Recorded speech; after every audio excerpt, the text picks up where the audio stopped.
Está no ar Gestão Pública em Debate, um programa do Curso Superior Tecnológico de Gestão Pública do Centro Universitário Internacional, Uninter. Este programa ele complementa a formação dos nossos alunos de gestão pública na modalidade à distância.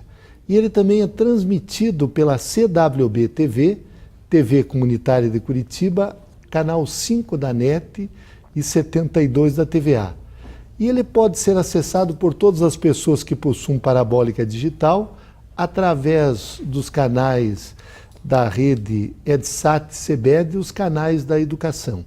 Ele também está no YouTube, no nosso canal, que é Jorge Bernardi, Gestão Pública em Debate com Jorge Bernardi.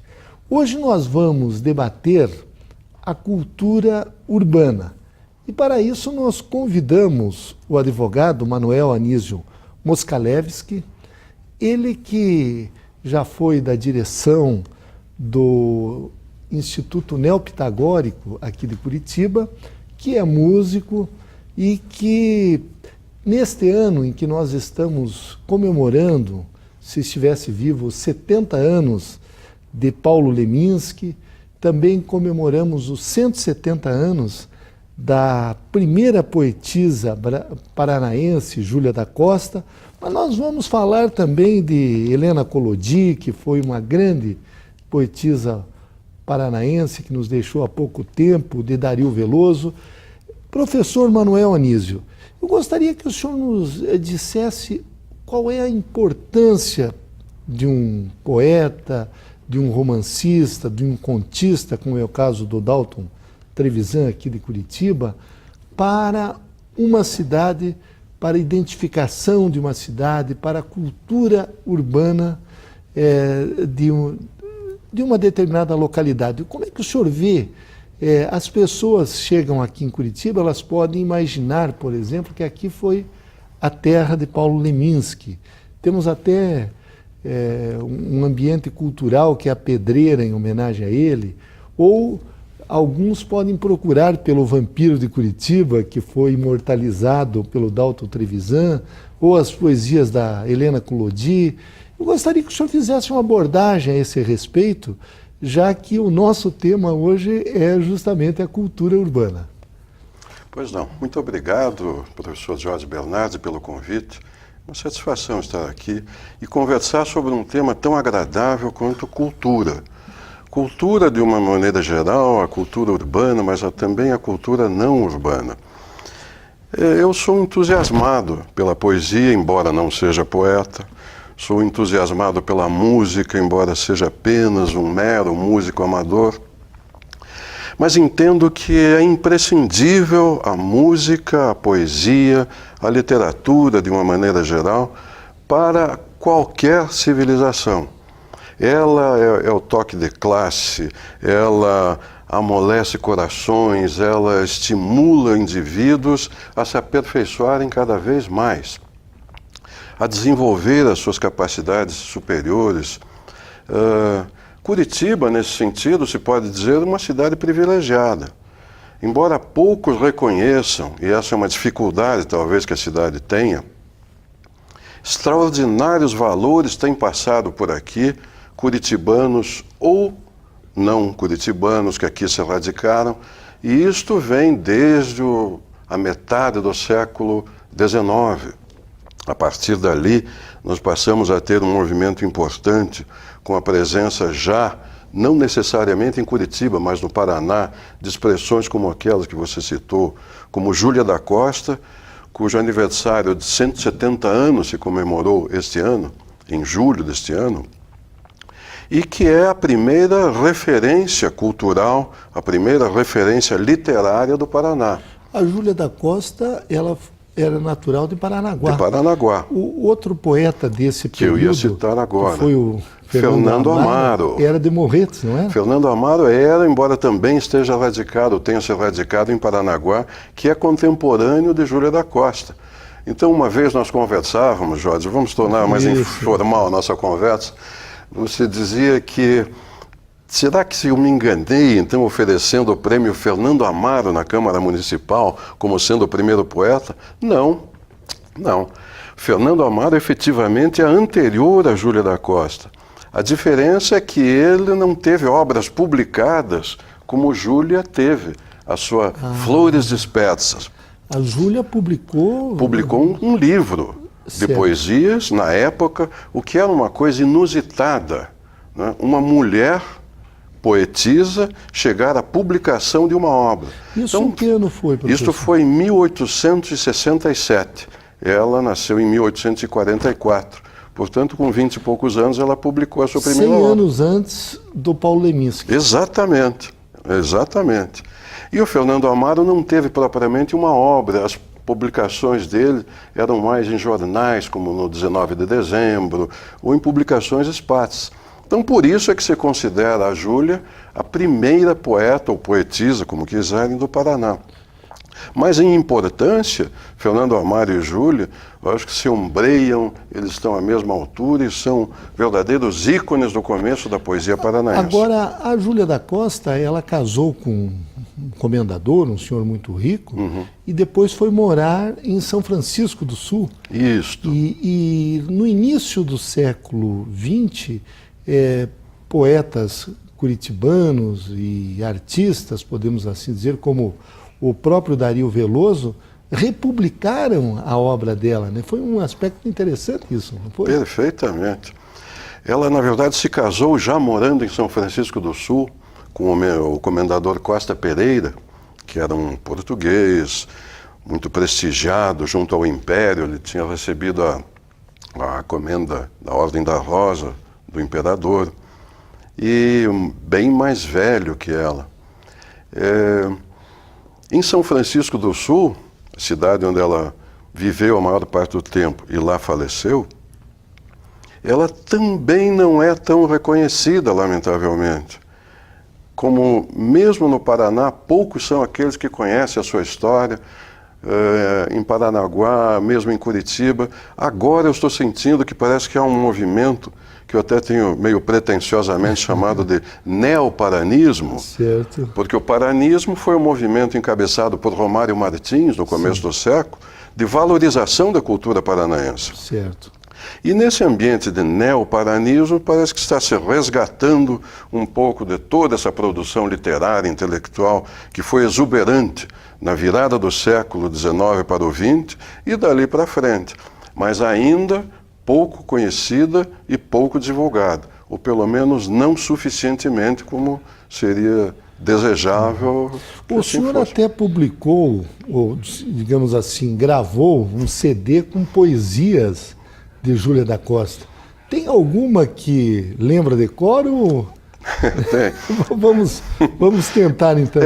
Pode usar o violão também. Pois não, muito obrigado. Como eu disse, eu sou um músico, um compositor eventualíssimo. E, na verdade, o que eu pretendia é levar alguns desses poemas para o verdadeiro músico, que é Valtel Branco. Este sim, este é uma outra referência na vida musical de Curitiba, pouco conhecido, está vivo. Ele faz aniversário no Dia do Músico, então era a ocasião, dia 22 de novembro, de se fazer uma boa comemoração. E ele é de Paranaguá. Sim. Então, nos meus delírios, eu imaginei uma parceria parnanguara entre Júlia e Valtel, ou seja, Valtel musicando os poemas de Júlia. E ele concordou. Aí as pessoas que conheciam mais a Júlia, a Teresa Teixeira de Brito, autora do monólogo Júlia na Janela, a professora Eliane Martins, aqui do grupo Uninter, que interpretou esse monólogo brilhantemente, pedi a elas que selecionassem alguns poemas para que eu endereçasse a Valtel Branco. Os poemas ficaram comigo há algum tempo, aí alguma coceirinha me fez mexer com os poemas e uma inspiração muito eventual acabou me fazendo musicar 3 deles. Ótimo, vamos ouvir um que eu vou deles, tentar mostrar aos amigos agora. Este aqui chama-se O Poeta. É a maneira pela qual a Júlia via a figura importante do poeta. Já que você me perguntou da importância, vamos deixar que a Júlia responda qual é a importância do poeta para a vida.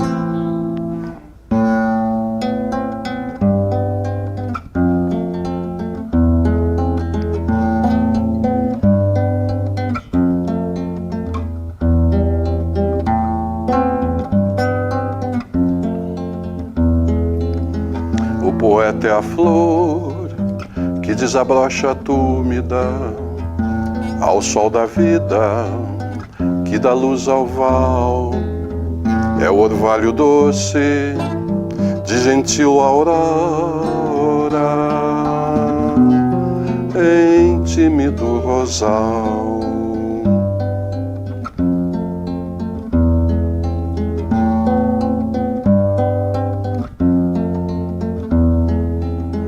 O poeta é o círio ardente de uma crença santa que o mundo aponta ao descair do dia. É uma alma crente que se une aos anjos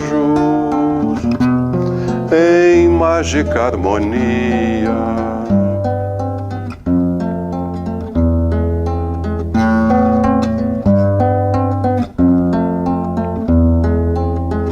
O poeta é a luz que rutila a vívida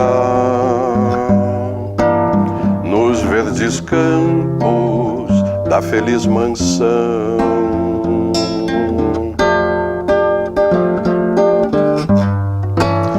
É o sorriso que desmaia trêmulo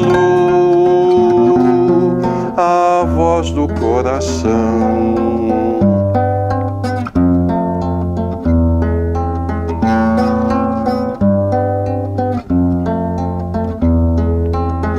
O poeta é o gênio que dá vida à terra, dá voz à brisa, dá perfume ao mar.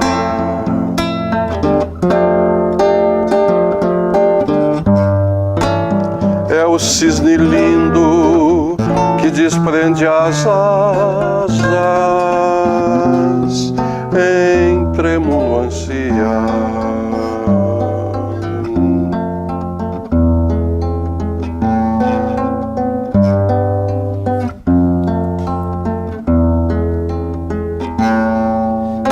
Esse poema, professor Manuel Anísio, ele foi escrito há uns 140 anos, mais ou menos, e o senhor musicou ele agora. Exatamente. Ou seja, quer dizer, a poesia tem essa vantagem. Um dia alguém pode transformar ela numa canção, numa música. E que bonito esse poema, né? Certamente, muito obrigado. Que ela fala do poeta. Do poeta, mas o mérito é todo da Júlia. Porque a poesia da Júlia da Costa, ela é extremamente musicável, ela tem ritmo, ela tem métrica, ela tem rimas impecáveis, então a música está ali pronta.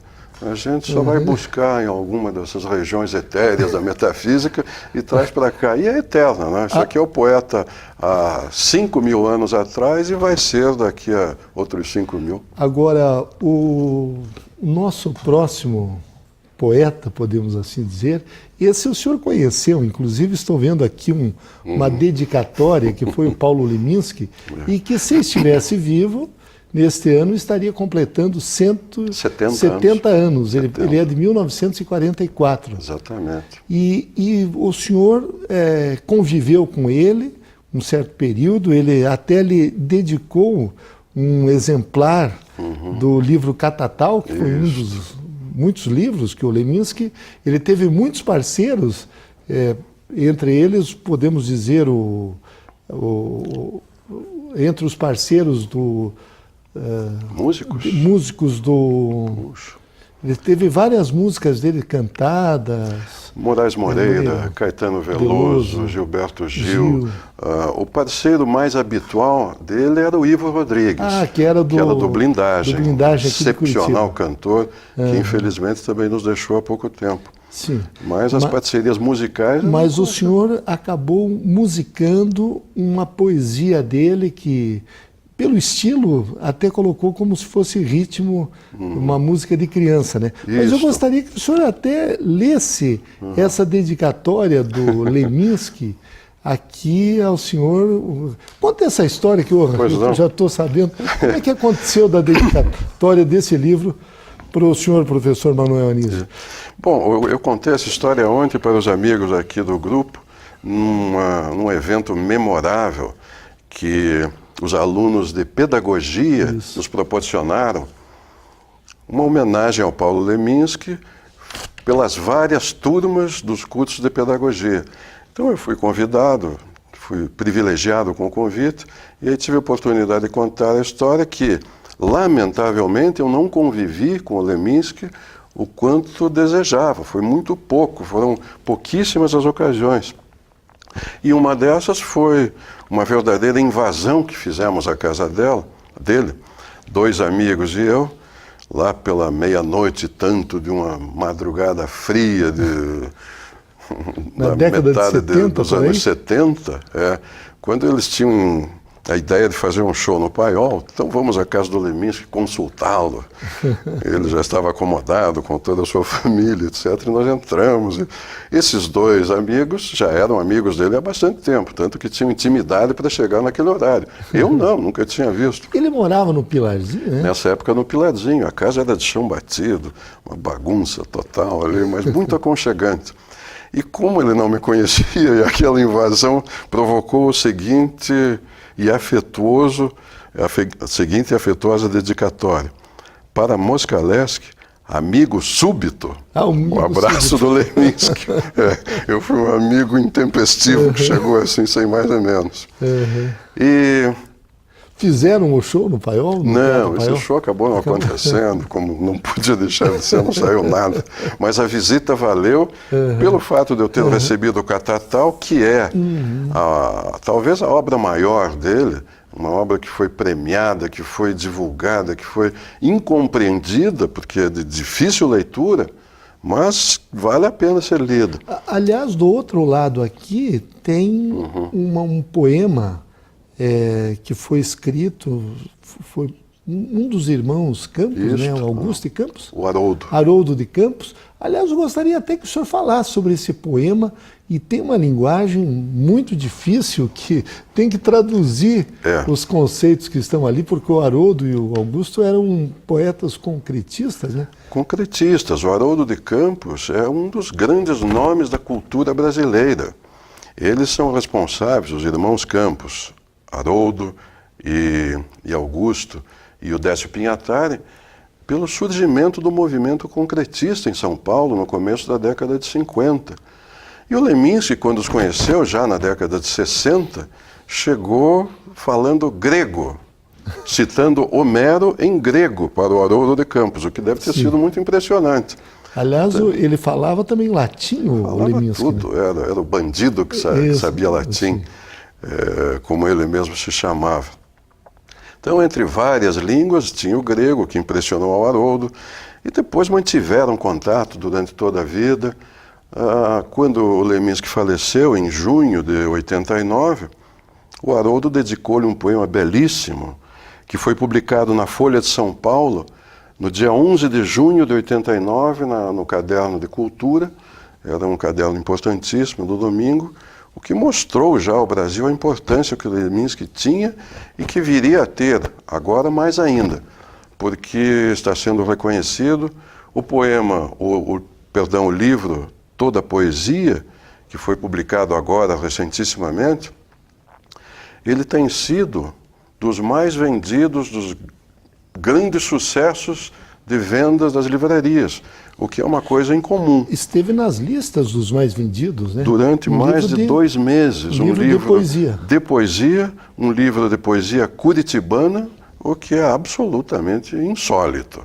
Então, a poesia curitibana ganhou notoriedade nacional agora por intermédio do Paulo Leminski. Como eu disse, o Drummond não conseguiu isso, o Manuel Bandeira não conseguiu, e o livro do Leminski se manteve entre os 10 mais vendidos por 2 meses e tanto em todo o Brasil. Isso só para dar uma pálida ideia da importância, mas o Jorge tinha me pedido para falar sobre o poema. Ele é um poema de difícil compreensão, porque o Haroldo de Campos aqui utiliza um vocabulário que não é comum. Talvez até alguns desses termos ele tenha criado, não é? Guimarães Rosamente. Para essa poesia. Para essa poesia, é possível. Então ele diz aqui o seguinte: celebração do poeta Leminski. Paulo Leminski, samurai mestiço, te recordo, polaco polilingüe, como um jovem Rimbaud filheleno, no templo neopitagórico de Dario Veloso, que o incêndio helenófobo ainda não havia abrasado. Te recordo, Leminski, Lampiro de Curitiba, capial cósmico, eletrônico violeiro astral. Fabro, te recordo. Você partiu agora, entremeado às estrelas de Iesienin. Enquanto o crepúsculo roxo de tua cidade simbolista te chora, você sonha, como um poeta japonês, o após-sonho dos samurais mortos. Tem alguns termos aí que eu gostaria que o senhor fizesse uma tradução, professor. É preciso. Manuel, porque são palavras que não estão no vocabulário comum preciso, de todos nós, né? Ele diz aqui como um jovem Rimbaud filheleno. Filheleno seria o amigo da Grécia, o amigo da cultura grega, ou um helenófilo, se a gente pudesse dizer. Porque justamente o encontro deles foi ao som de Homero cantado pelo Leminski em grego original. Então, filheleno. No templo neopitagórico de Dario Veloso, o templo das musas, que o professor Dario Veloso fez construir em Curitiba em 1918 para a sede do Instituto Neopitagórico. Que até hoje, sempre, no primeiro domingo do mês, tem aquelas reuniões às 15 horas. Reuniões públicas às 15 horas. Há 105 anos que isso acontece. Que o incêndio helenófobo ainda não havia abrasado, porque em 1987 um incêndio consumiu boa parte da biblioteca, quase a totalidade, mais de 20 mil obras, o que foi um baque para o Leminski e para toda a cultura universal, podemos dizer, não? Lampiro de Curitiba, ele diz. Aqui é um trocadilho com o Dalton Trevisan, que era o vampiro de Curitiba, e o Leminski, então, seria o Lampiro, que é um iluminador de Curitiba. Né? Fabro, com 2 Bs, uma palavra que eu também desconhecia, não sei, deve ter sido criada por ele, é o fazedor de poemas. Partiu agora entremeado às estrelas de Iesienin. Isso aqui é uma alusão a um poema do Mayakovsky, que falava de Sergei Iesienin. Quanto o crepúsculo roxo de tua cidade simbolista te chora. Cidade simbolista porque Curitiba foi um dos berços do simbolismo brasileiro. E o simbolismo foi uma escola extraordinariamente importante, uma escola literária, a qual, aqui no Brasil, desafortunadamente, se atribui uma importância menor. Muitas vezes citando alguns compêndios como um braço de uma determinada escola, outros até ignoram, mas porque ela floresceu especialmente no sul do Brasil. Aqui no Paraná, em Santa Catarina, com Cruz e Souza, sim, um pouco também em Minas Gerais e na Bahia. Mas a verdadeira cidade simbolista talvez tenha sido Curitiba. E na Europa foi uma escola importantíssima. Veja-se, Mallarmé, Rimbaud, Baudelaire, na Bélgica, Maeterlinck, Verhaeren, etc. Todos esses poetas. E o senhor também fez uma parceria com Leminski, com aquela música de criança. Eu gostaria que cantasse, professor Manuel Anísio. Com prazer. Porque eu gostei muito da música. É um poema do Leminski que eu acredito que ele tenha dedicado à sua filha, na época a Estrela devia contar poucos anos de idade. Então ele escreveu a música A Lua, a poesia, a música, um pouco atrapalhado aqui, estou leminskiano. A poesia chama-se A Lua Vai ao Cinema. E eu enxerguei aqui uma música infantil. A filha dele se chama Estrela. Né? Estrela, uma delas, a mais moça.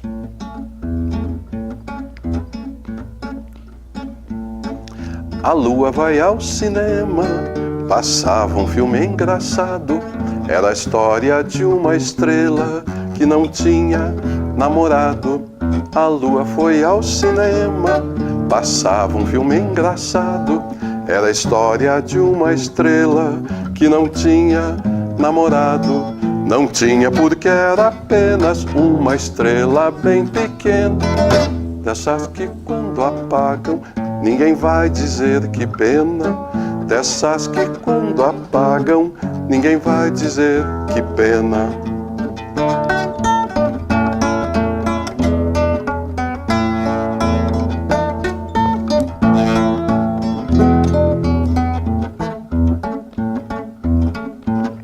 Era uma estrela sozinha, ninguém olhava pra ela, e toda a luz que tinha cabia numa janela. Era uma estrela sozinha, ninguém olhava pra ela, e toda a luz que tinha cabia numa janela. A lua ficou tão triste com essa história de amor, que até hoje ela insiste: amanheça, por favor. Até hoje a lua insiste: amanheça, por favor.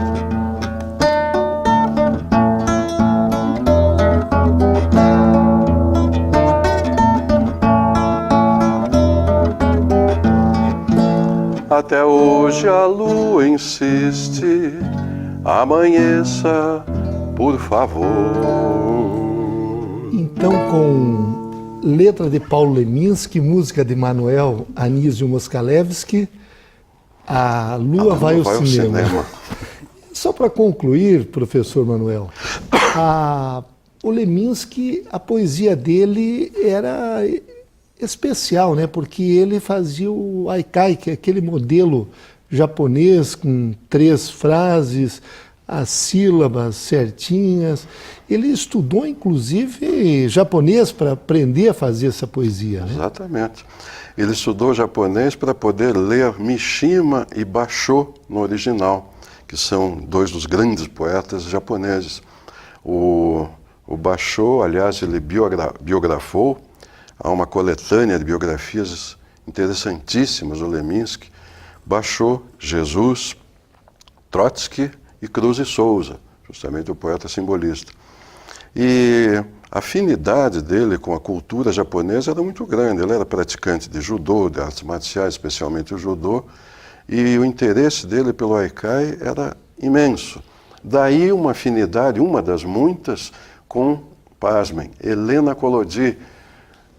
Ele a considerava, a chamava de nossa padroeira, talvez pelo fato de ter nascido também no dia 12 de outubro, ela, e dessa ligação poética linda que eles tinham, que é das coisas mais admiráveis que Curitiba tem. Então, nós entrevistamos neste primeiro bloco o professor Manuel Anísio Moskalevski, ele que é advogado, músico amador, mas vocês observaram aqui que ele talvez não viva da música, mas é um grande músico, um grande artista. E o tema foi a cultura urbana.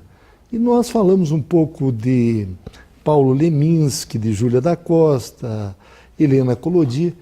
Professor Manuel Anísio, eu quero agradecer muito a sua presença nesse programa e não tenho dúvidas de que o senhor contribuiu na formação dos nossos alunos. Muito obrigado pelo convite. Estamos à disposição. Obrigado.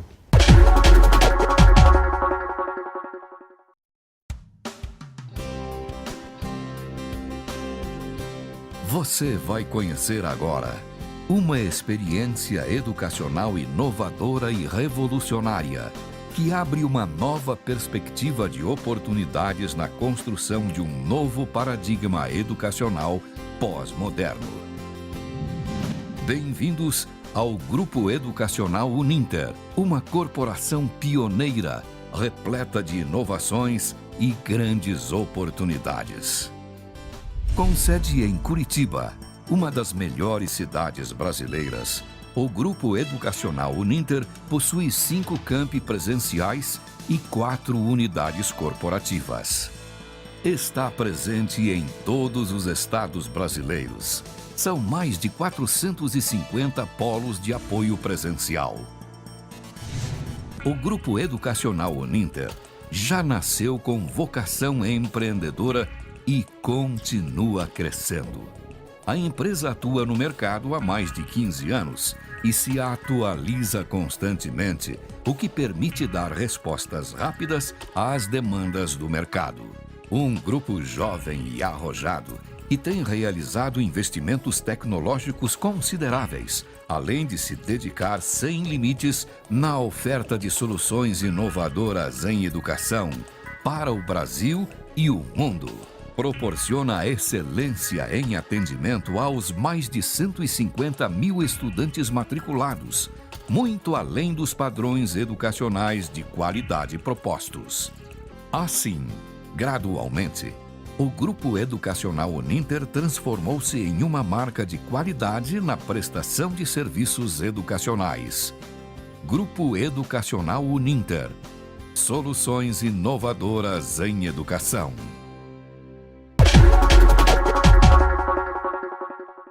Retornamos com Gestão Pública em Debate, um programa do Curso Superior Tecnológico de Gestão Pública do Centro Universitário Internacional Uninter.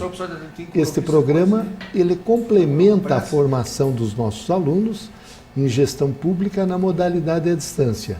E ele também é transmitido pela CWB TV, TV Comunitária de Curitiba, canal 5 da NET, 72 da TVA. Ele pode ser acessado por todas as pessoas que possuem parabólica digital através dos canais da rede EdSat, CBED, os canais da educação. E você também poderá entrar no nosso canal do YouTube, que é Gestão Pública em Debate com Jorge Bernardi. Lá você encontrará esse e outros programas. Hoje nós vamos debater a administração no século XXI. E para isso nós convidamos o professor Dr. Fábio Viseu, ele que é doutor em administração, ele tem graduação também em administração, ele é mestre pela Universidade Federal do Paraná e doutor em administração pela Fundação Getúlio Vargas. Atualmente ele é professor do programa de doutorado e mestrado de administração da Universidade Positivo, pesquisador do IBEPS, e membro do Comitê Científico da Divisão EOR da ANPAD. É membro fundador da Sociedade Brasileira de Estudos Organizacionais, SBO, do qual foi vice-presidente. Seus interesses de pesquisa são ligados à área dos estudos organizacionais e epistemologia da administração, com ênfase nos seguintes temas: História e Memória da Administração e Organizações, Estudos Críticos em Administração, Ação Comunicativa e Racionalidade Substantiva. Já que nós colocamos o professor Fábio Viseu aqui no seu breve currículo que apresentamos, essas suas linhas de interesse, eu fiquei curioso para saber qual foi o objeto e o tema da sua tese de doutorado, já que o senhor fez na Getúlio Vargas, em São Paulo. A minha tese de doutorado, ela vai marcar um interesse de pesquisa na área de história, ou na aproximação da história com a administração. Ela, na verdade, foi motivada pelo interesse que nós temos em descobrir ou desvendar um modelo de gestão propriamente brasileiro. Isso lá na Getúlio Vargas de São Paulo, na época do meu doutoramento, era um tema muito importante. A Fundação Getúlio Vargas é um dos grandes centros de disseminação da gestão no nosso país, muitos dos nossos modelos aplicados hoje das áreas de marketing, de recursos humanos, de estratégia, foram, de certo modo, importados pela Fundação Getúlio Vargas, e eles estão com esse interesse em determinar quais seriam as características de um modelo de gestão brasileiro.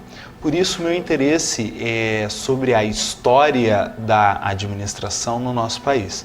Quando a gente fala em administração, é muito bom que o nosso ouvinte, nosso aluno, possa entender que a administração é uma prática social que existe desde os primórdios da humanidade.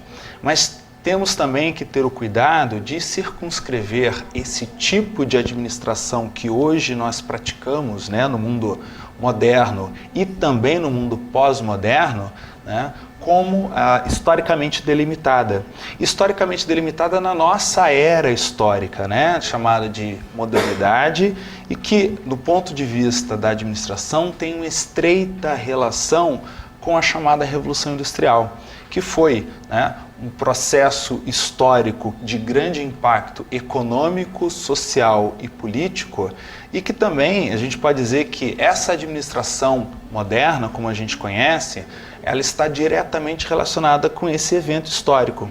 Por isso que a gente percebe que a administração, eu, enquanto pesquisador, gosto de chamá-la pelo seu termo em inglês, que é management, porque a gente consegue circunscrever melhor as suas características modernas a partir desse termo, como ele é tratado nos outros países, sejam eles de língua nativa inglesa ou não é? Agora, professor Fábio Viseu, o senhor chegou à conclusão de que nós temos aqui um modelo próprio de administração, ou, como o senhor disse há pouco, nós adaptamos modelos do exterior? É interessante porque a minha tese de doutorado, ela procura delimitar as condições históricas dessa importação desses modelos, né? Quer dizer, o processo mundial, né, de modernidade, ele acontece com alguns países tomando a frente deste processo, né? Então, nós temos, por exemplo, a Inglaterra como um grande pioneiro na industrialização e também o grande articulador econômico e político no mundo num primeiro momento, e num segundo momento, né, na chamada Segunda Revolução Industrial, nós temos os Estados Unidos da América. Por isso que os modelos de gestão tais quais como a gente conhece, como a gente trata nos cursos de gestão, né, os cursos formais de gestão, a gente costuma dizer que eles são importados desse eixo anglo-saxão. Não é? Então, muito da nossa literatura, das teorias, dos princípios, das técnicas e tecnologias que utilizamos de gestão, seja a gestão de empresas privadas ou mesmo a gestão pública, eles são importados desses países. No nosso caso, a gente sofre um processo de hibridismo. Ou seja, nós temos sim um processo de importação. Por quê? Porque nós temos instaladas aqui empresas do hemisfério norte, né, as multinacionais, transnacionais, nós temos uma influência cultural muito grande por parte desses países, então não tem como a gente não receber esses modelos. Só que a nossa realidade histórica, a nossa trajetória histórica, ela é muito diferente desses países originais. Por isso que quando esses modelos são importados, eles necessitam uma adaptação vamos dizer assim, aos traços culturais, às estruturas ou às condições institucionais do nosso país. Na minha tese, por exemplo, eu consegui identificar que toda aquela preocupação que havia no início do século XX com a eficiência, né? Se nós lembrarmos um importante autor norte-americano que foi o Frederick Taylor, ele consegue ter difundido o seu modelo de administração científica nos Estados Unidos e na Europa por conta da necessidade pela eficiência das indústrias naquele contexto. No Brasil, eles tentam importar esses modelos sob a justificativa também da necessidade da eficiência. O problema é que isso não colou muito pelos industriais do início do século XX no Brasil, porque as relações de competitividade se davam muito mais por questões políticas patrimonialistas do que por uma necessidade pelo desenvolvimento técnico-tecnológico das empresas. Então, quando um empresário brasileiro da época se via ameaçado por um novo competidor com mais tecnologia, com um melhor modelo de gestão, em vez dele se mobilizar para melhorar a sua gestão ou o seu produto, ele batia na porta do deputado classista, esse era o nome da época, né? Para o deputado classista mudar as condições políticas e favorecê-lo. Então, olha só como que esse é um dos aspectos que a gente vê das peculiaridades da nossa trajetória em relação a esses modelos de gestão importados. O senhor falou da administração pública no final do século, meados aí segundo quartel do século XX, por volta dos anos 70, 80, nós tivemos a New Public Management. Isso. Ou seja, a nova administração pública que foi importada aqui também pelos governos aí pós-Collor, FHC, e que hoje estão demonstrando que aquelas instituições criadas, como as agências reguladoras, as organizações sociais, as OCIPs, estão envolvidas numa série de escândalos, de problemas.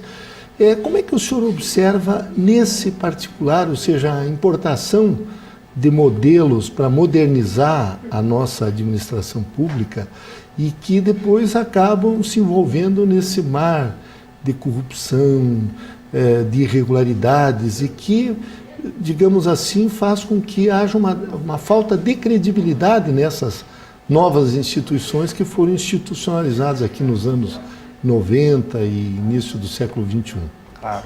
O problema da crise que nós vivemos no âmbito da gestão pública, né, a gente tem que tomar muito cuidado de que a gestão pública é uma esfera, né, e há uma esfera política, né, em que a gente tem que saber separar. E a gestão pública, ela passa realmente por uma crise de ineficiência, né, de muito custo para o país, que se reflete, né, nessa carga tributária muito alta e poucos resultados em termos de serviços ou de benfeitorias para a população, né? Esse é o contexto do surgimento da New Public Management, que é um modelo novo. Ele é um modelo, na verdade, inspirado dentro da eficiência de uma gestão privada aplicada à coisa pública, à esfera pública. Ou seja, de forma muito sintética, é o princípio de que eu tenho que gerenciar as organizações públicas ou os recursos públicos com a mesma eficiência e preocupação que uma empresa privada, onde tem um dono que tem interesses de ganho muito objetivos, né, muito evidentes, e faz com que essa empresa seja bem eficiente e consiga atingir os seus resultados. Então, a ideia é essa.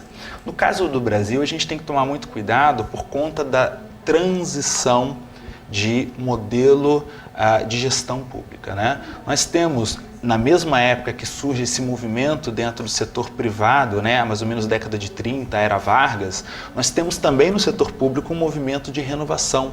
Só que é um movimento que se inicia naquela época. Quando nós falamos com os nossos alunos que a era Vargas inaugura uma nova fase da gestão pública, principalmente com a profissionalização, né, a gente tem um instituto importante fundado na época, que é o DASP, né, o Departamento de Administração de Serviço Público, em que tenta, de certo modo, tornar mais impessoal, né? Até o momento não existia concurso público. Né? E o DASP inaugura o aperfeiçoamento do servidor público, do concurso público. Mas é o início de uma fase. Né? Aliás, professor, nessa época eles inauguram também o modelo burocrático, que vem lá do período, podemos assim dizer, do exército alemão, aquele exército. Exatamente. Lá da... Nós tem um importante autor, inclusive foi meu professor durante o doutoramento, que é o professor Carlos Bresser Pereira, né? Foi inclusive ministro, né? Em que ele defende essa tese de que nós vivemos uma fase patrimonialista, né, a Primeira República, depois nós vivemos uma fase do modelo burocrático, em que esse modelo burocrático ele começa a se estabelecer. O grande problema é que as bases do país, né, culturais e políticas, ainda são muito arraigadas com o modelo patrimonialista. Então, quando você vê um movimento de burocratização, no sentido weberiano, ou seja, de tornar a máquina impessoal e, por isso, né, mais controlada, né, em termos de custos e de objetivos, você tem ainda interesses personalísticos muito grandes, né, que é o modelo patrimonialista, para o nosso aluno entender. Isso é bom explicar o modelo patrimonialista. Para o aluno entender de forma bem simples, né, o patrimonialismo é uma forma de organização social, política e econômica baseada na posse daqueles que eram do século XIX os grandes patrimônios, vamos dizer assim, de produtividade, que era a mão de obra, na época escrava, e a terra, né? Então, o poder político era determinado muito por esses senhores, né, donos das terras e da grande parcela de trabalhadores que eram os escravos, né? Mesmo com o fim da escravidão e mesmo com o início da industrialização, onde, né, o âmbito agrário ou o modelo agrário exportador ele deixa de ter tanta relevância assim quando surge a industrialização, mesmo assim as bases políticas e econômicas elas continuam sendo daquelas relações do coronel, né? Que é o grande senhor de toda a ordem social daquela região, né? Isso acaba acontecendo também na esfera pública, o que é um equívoco, né? Porque é um contrassenso em relação ao modelo burocrático que é impessoal. Viver essas contradições fez com que esses modelos eles tivessem dificuldade de se estabelecer. E aí você tem um terceiro movimento, que é o movimento gerencialista, nos termos do professor Bresser Pereira, que é, né, na década de 70, é o modelo do New Public Management. Né? Agora, professor, eu gostaria que nós dessemos um salto e nós estamos vendo, e é a linha de pesquisa do senhor aqui, essa questão das redes organizacionais, ou seja, hoje a sociedade ela age em rede, nós temos as redes de cidades, temos as redes empresariais que produzem praticamente em todo o mundo, ou seja, o capital ele procura os ambientes onde ele gaste menos e possa aproveitar mais a mão de obra, no caso pode ser até barata, mas essas redes de organizações, esse é o futuro desse século XX na área da administração? Eu acho que já está se estabelecendo, né, uma realidade concreta das organizações em rede. Nós devemos entender que não são somente as organizações que estão se estabelecendo as suas relações com fornecedores, com consumidores ou clientes, ou mesmo com a sociedade, né? Com os órgãos públicos ou mesmo as organizações da sociedade civil, né? Do terceiro setor, em rede. O cidadão comum ele está se conectando em rede. A gente pode entender o movimento das organizações em rede como uma ramificação dos contatos que se dá da organização com o seu exterior, com outras organizações, outros grupos de interesse, não somente via direção, porque esse é o modelo clássico, né, da gestão. Você tem uma relação de autoridade top-down, ou seja, de cima para baixo, em que a direção de uma organização ela acaba sendo o ponto de contato dela com o seu, porque representa a organização e também tem toda a visão global da organização. O problema é que hoje, por conta das facilidades tecnológicas e da própria natureza da cultura, né, do século XXI, as pessoas acabam se conectando demais. Não é? Então, é ingênuo acreditar que numa grande organização o contato que a representa, né, com seus públicos de interesse, seja feito apenas por uma direção. Agora, o senhor atribui isso às novas tecnologias da informação, internet, que permite que você tenha contatos praticamente no mundo todo? Claro. Eu acho que as tecnologias, não somente da informação, como o próprio desenvolvimento tecnológico que barateou o próprio trânsito, né, de mercadorias e pessoas, ou seja, a gente pode entender que o fenômeno das organizações em rede, ele está diretamente atrelado com o fenômeno da globalização, porque a globalização também ela é alavancada pelas tecnologias de comunicação, mas também pelas tecnologias de transporte, né, que facilitam um fluxo mais barato e mais intenso de pessoas e de mercadorias. Mas eu acho que além disso, nós temos uma outra questão para o fenômeno das organizações em rede, que é o custo, chamado custo de coordenação. Não é? O custo de coordenação é um conceito de uma teoria chamada custo de transação, né, da sociologia econômica, em que ela vai mostrar que quanto maior a estrutura de controle da empresa em relação aos seus departamentos, na relação com seus fornecedores, né? Nós temos, por exemplo, um fenômeno que era muito comum para o Ford, que é a verticalização. Então, quando o Ford tinha dificuldades com um fornecedor que queria aumentar o preço da borracha, alguma coisa assim, o que ele fazia? Ele comprava uma fábrica ou, né, uma extração e aquele fornecedor passava a ser integrado ao grande grupo. O problema é que o tamanho, o gigantismo dessa grande estrutura de controle, ele gera custos de gestão, né? Se a gente for ver os grandes setores, como por exemplo o setor automobilístico, que tem empresas muito grandes, né, a dificuldade que elas têm para coordenar essas estruturas, né? Nós tivemos a crise mundial de 2008 e montadoras muito grandes com muita dificuldade em termos de gestão. A estrutura em rede, ela permite a mesma coordenação, né, das atividades para garantir os objetivos da organização, só que sem aquele peso do custo da gestão formal daquilo. Quer dizer, você torna mais flexível as relações internas de coordenação, né, dos processos mundiais hoje, né, de produção, de acesso a mercados, mas ao mesmo tempo você tem essa flexibilidade do fato de serem organizações isoladas.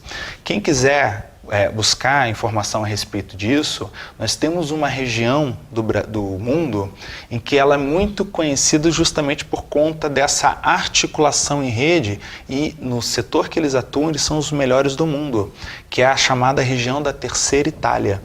A região da Terceira Itália, ela produz com empresas muito pequenas, mas ela consegue ser a mais bem-sucedida em design, em algumas áreas de tecnologia, em móveis, em artes, né? E batendo grandes grupos, né, desses setores do mundo, e com pequeninas empresas que articulam-se em rede. Aliás, professor, foi muito bom o senhor colocar a Terceira Itália, que é ali a região norte da Itália, basicamente. Algum tempo atrás eu encontrei com um consultor que veio de lá. E ele disse que ele procurava oportunidades de negócios no Brasil, mas os municípios, as cidades tinham que ter 3 características. Ou seja, ter uma boa logística, ter um bom sistema de comunicação, na verdade 4, ter mão de obra e também ter um sistema de comunicação. Ou seja, isso eram as características que eles buscavam justamente para conquistar novos mercados. E ele, na análise que ele estava fazendo, e agora vem um outro tema que eu gostaria de abordar com o senhor, com as perspectivas interculturais, ele dizia que as empresas elas poderiam ir para a Rússia, que era um dos BRICS, ou para a China, ou para a Índia, mas que a preferência delas era o Brasil, justamente porque aqui tinha-se uma cultura muito semelhante, principalmente à região sul, da região lá da onde eles vinham. Confere o que eu estou lhe dizendo e a análise dele? Claro, e veja como isso está diretamente relacionado com a ideia de estrutura em rede. Quer dizer, você precisa ter um sistema de comunicação muito bem desenvolvido, porque todas as conexões que uma empresa em rede faz, elas são muito intensas. Então, uma estrutura em rede de uma organização, né, estruturada em rede, com outras organizações, vamos tentar entender mais ou menos qual que é a imagem que a gente pode pensar de uma organização em rede, né? Uma organização em rede é aquela em que os seus diferentes departamentos, eles têm conexões diretas com outras organizações, não é? Muitas vezes evitando com que a própria organização, ela desempenhe uma determinada atividade, né? Aqui no Brasil é muito parecido com aquele processo de terceirização e quarteirização, não é? Em que você tem uma outra empresa fazendo um serviço interno para a sua organização, tornando mais dinâmico, porque aquela outra empresa se especializa naquilo, pode atender outras empresas assim. Perceba como que essa estrutura exige um fluxo de transporte de pessoas ou de materiais e de comunicação muito intenso. Então, se eu não tenho uma boa estrutura de comunicação, se eu não tenho, claro, a mão de obra sempre é necessária, eu não consigo estabelecer o mesmo modelo de gestão que lá é um sucesso porque garante para eles liderança em vários setores de atividade. E essas empresas, elas praticamente trabalham sem estoque. Isso. Gostaria até que o senhor abordasse essa questão da logística e da importância de trabalhar sem estoque, ou seja, aquilo que se consome, se faz no dia, é aquilo que é o estoque que a empresa tem. Claro. Vamos entender o que é o estoque, né? Existe um termo que inclusive foi muito utilizado no modelo japonês, né?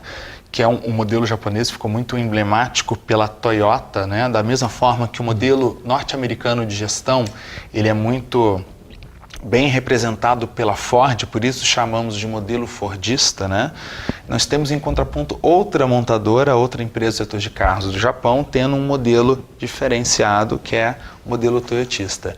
E uma das características desse modelo japonês é justamente a flexibilização dos estoques. Entendendo o contexto, a gente está falando de um país que sai de uma Segunda Guerra Mundial destruído, com pouca mão de obra, pouco material, e que precisa controlar demais os seus materiais. Por isso, estoque mínimo. Quando você tem uma organização em rede, você permite com que aquela empresa dinamize e reduza o seu estoque. Tem um termo do modelo japonês que é o just in time, ou seja, somente na hora que eu preciso que eu vou acessar aquele material para a minha produção. O termo em inglês do modelo fordista, que é o oposto disso, é o just in case, ou seja, eu estou colocando aqui por precaução para não faltar orofluxo. Perceba que são dois modelos distintos. Quer dizer, o just in time é você usa aquilo que você tem aquilo que você vai usar naquele dia e você não precisa do estoque do modelo fordista. Que é o just in case, ou seja, em que você, por precaução, por que por precaução? Porque para a Ford, a ideia era que o fluxo nunca parasse.